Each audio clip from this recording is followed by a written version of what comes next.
Hi, Michael Plunkett's my name. I'm the director of the Tasmanian Craft Fair, which is an event run annually by the Rotary Club of Deloraine and has been for the last 44 years. What's happening this year? What's happening this year? We're trying a few new things this year. We've got a couple of new venues. We've got a new park and ride station for the buses to try and alleviate the parking problems we had last year. We've got some new entertainment options. Okay. And we're doing a few things. I'd like to record at this point and acknowledge the support from the state government through Events Tas.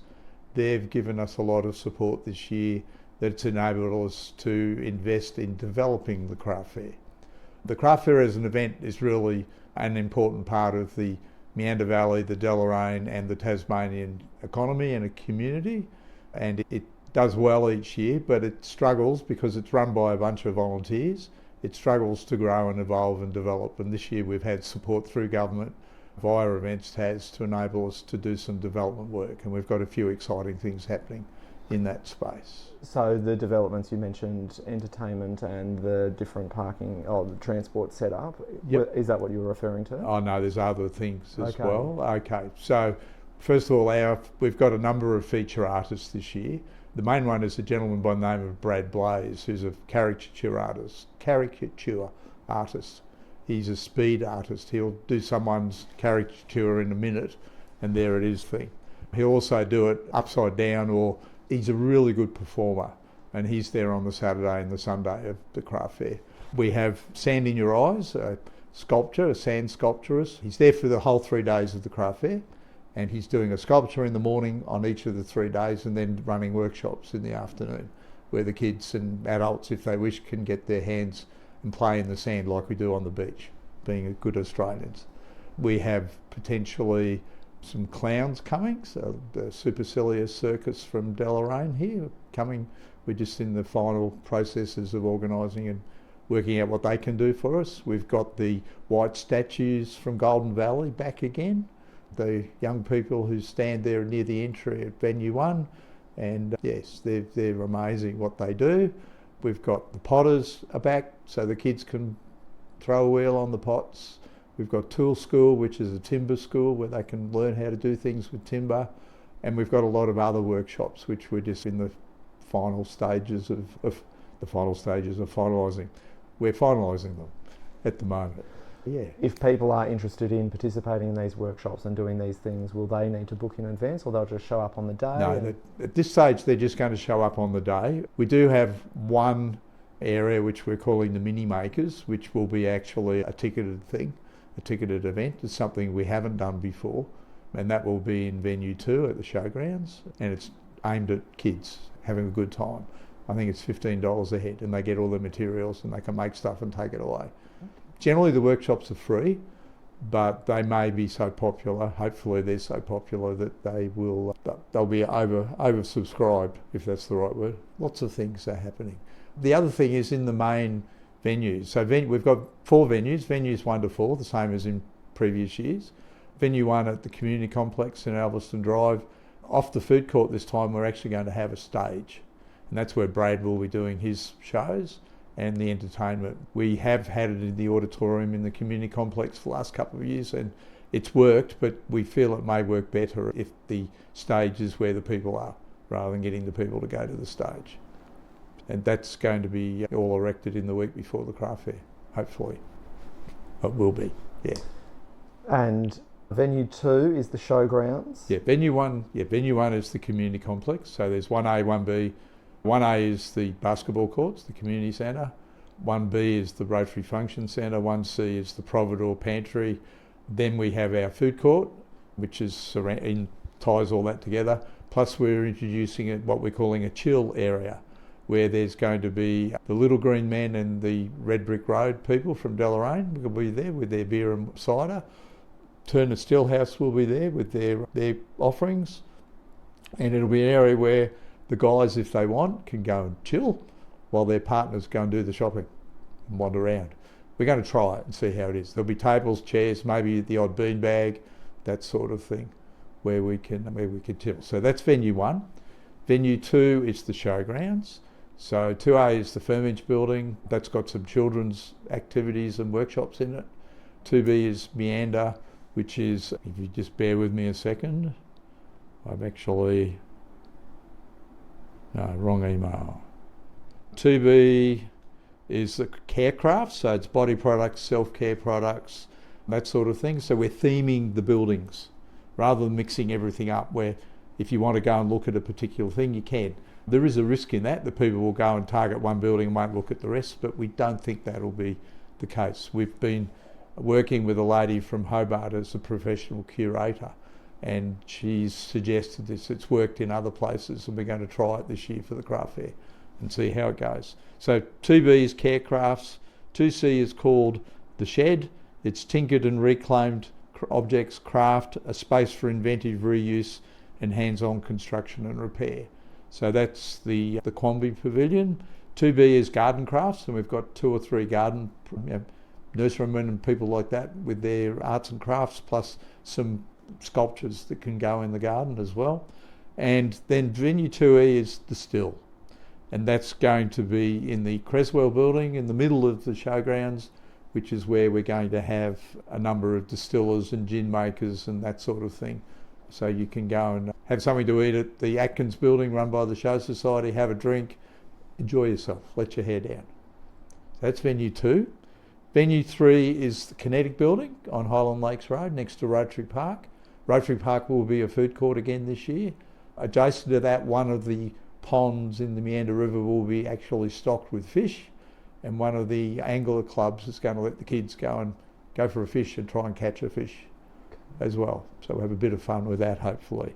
And then finally venue 4, which is the Meander Valley Performing Arts Centre, MVPAC as we refer.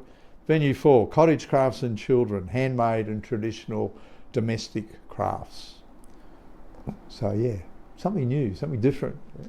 We have a couple of rides, the usual thing. We've got the buses again, Kinetic. We're working with Kinetic buses to provide a shuttle bus between all the venues. That will include a new park and ride station at the Deloraine Football Club. We're still working with the council and the footy club to make that happen, because there is a lot of work happening around the football club, which the council are doing. So I think what we've originally planned will work. If we have to change that, we will. But it'll change some of the parking arrangements and what have you.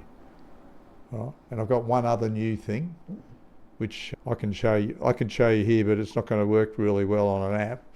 On your recording, we have an app. Okay. This is some of the. Here you go. Have a look. It's still being finalised. That's just the test version. It's pretty cool. So the app is a device. You'll be able to download it from the Apple Store or the Google Store. Yeah. The Android for Android devices.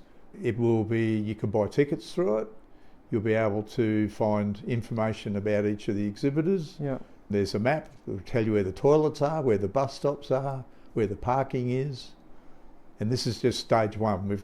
This is the first iteration of the app. We've got some ideas, and we're going to do some improvements when we release it, version 2 next year. Yep, and you'll be able to get some customer feedback. And we're obviously investing in this. We know our fair is very popular. We know it's an iconic event. We're trying to build an iconic experience for people to come, to get younger people to come, mums and dads with their kids. We have to have these sorts of things. It will work on an iPad, a tablet, it will work on a phone. So yeah, it's really good. What sort of expectations do you have on attendees, number of stall holders and that sort of thing? Okay, we've got about 240 exhibitors in the bag. We have had a few that have cancelled for various reasons. We've got a wait list for exhibitors, so we're full. And that's probably a few more than last year. We had a few gaps last year, but at this stage we're full with exhibitors. Our tickets went on sale on the 1st of August online, and if you buy a ticket online, you go into a draw. If you buy the tickets before the 30th of September, you go into a draw to get your caricature painted by Brad, and you get to take it home. So that's the prize. But yeah, the tickets are on sale now through the website. We're about to introduce a ticket where you can get on a bus in Launceston and maybe Devonport and come to the craft fair on the bus. It'll get you in the door, means you can come from town and not have to worry about parking and walking and stuff. You get dropped right at the door, and that's the plan. And we've put that in place with Kinetic. It was tried a few years ago. We think it's about time to give it another crack, because last year Kinetic's office in Launceston got a number of phone calls, many they said, of people asking, how do I get a bus to the craft fair? So the deal with the bus will be it'll leave Launceston, say bus date 9 o'clock in the morning. It will come out, drop you off, and then there'll be one that will go back at 1 o'clock and one that will go back at 4 o'clock. That sort of arrangement. Come out, enjoy yourself without having to worry about parking the car. Excellent. So yeah, all new ideas, all things we're trying to do. But yeah, hopefully that means we get lots of people turning up. Yes. Do you have a hope for the number of attendees? We've got, our strategic plan says we want to get to 30,000 individual visitors by 2030. We're about 2/3 of the way towards that, somewhere around the 15,000. If we can do better than 15,000 this year, I'll be happy. We're well on the way. Right. Remembering the ticket, when you buy the ticket, you buy it on the Friday, you get given a wristband, you can come back on Saturday and Sunday without having to pay for another ticket. It's one ticket gets you in over the 3 days. And it is 3 days, not 4 days like it has been historically. 3 days was trialled last year. It was very successful. We got a little bit smashed on the Friday with the number of people that came on the Friday. We feel that people will come on the Friday and then enjoy, particularly if they're from the north, they'll enjoy the long weekend. They can have the Sunday, Monday holiday. So yeah, 3 days, Friday the 31st of October, and then Saturday and Sunday 1st and 2nd of November. The money that is raised from the event Yep.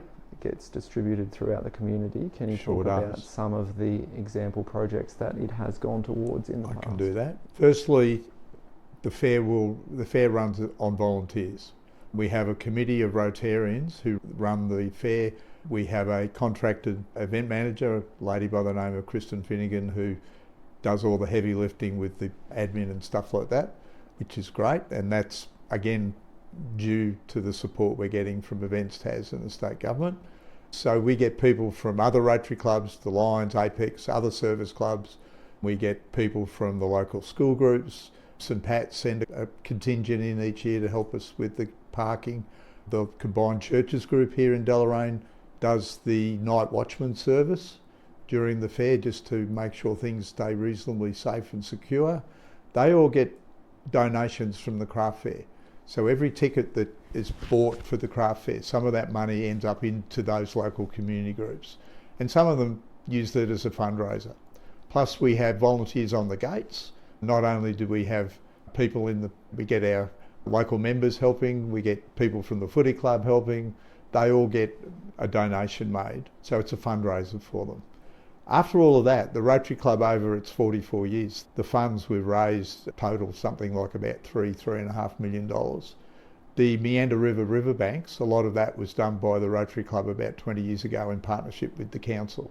The 2 bridges over the river, one of which was replaced recently, were originally funded in the main by the Rotary Club. We've built a wing it's either Greenock or Canangra, I can't remember, but we certainly helped a building project there. We were instrumental in the establishment of the Giant Steps School for autistic kids, and we still support that school to this day. A number of our members, Rotary members, are on the board and still are. We've given money to the RFDS, we've given money to the local fire service, we've bought them equipment, we've done lots of stuff. And that will continue. There's a Rotary group called Food Plant Solutions that I'd like to support this year, and we're toying with the idea of we've got to work out how to recycle all that cans and bottles, because they're now all worth 10 cents a pop. And we'd like to have a program where that money goes to Food Plant Solutions or a similar organisation. There's Rotary Club owned the piece of land at the end of the Apex Caravan Park called Wildwood. We've passed that back to the council about 12, 18 months ago, and there's a local land care group that are looking after that and have done a lot of work in that space to start improving it, get rid of the weeds and whatnot in partnership with the council. And they need support. So it could well be that we'll direct some of the surplus from the craft fair, if there is one, to those sorts of organisations. So people can buy tickets online? Yep, you can also buy them at the Great Western Tiers Visitor Centre. If you want to buy a physical ticket, if you want to pay cash rather than card, or aren't comfortable buying a ticket over the internet, go up and see Vicky and her team at the Visitor Centre and they will sell you a ticket. And it's the same online price. And it is cheaper to buy prior to the Yes. day of the event? Yeah, the tickets currently, an adult ticket, for example, is $20 online or through the Visitor Centre. If you rock up at the gate, it's going to cost you $25. So get cracking. Get cracking. And remember, if you buy a ticket before the 30th of September, you go into the draw to get your caricature painted by Brad. Last question, what is your sort of favourite memory of the craft fair? What do you think, what's really stood out for you? I get a buzz of seeing the kids getting their hands dirty. We introduced the potters 3 or 4 years ago, just pretty much straight after COVID. I've been craft fair director for 4 years, and it was in the first year when Neil Hoffman decided and accepted Neil's been involved with the craft fair on and off for a long time, but he came back again after COVID and he put it together. And just seeing the young kids coming along and throwing a pot, taking it off the wheel and putting it up and sun drying it, and then coming back 2 or 3 hours later and taking it home. They've got something physical to take away from the craft fair. Probably in terms of entertainment, the young people who are the statues, the white statues, are amazing.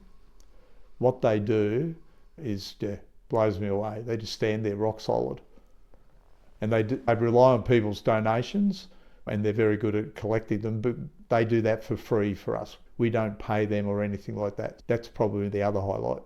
I like seeing all the woodworking things. We had a gentleman attend the craft fair last year from Victoria, and he attended one of the very, very first craft fairs back in the 1980s.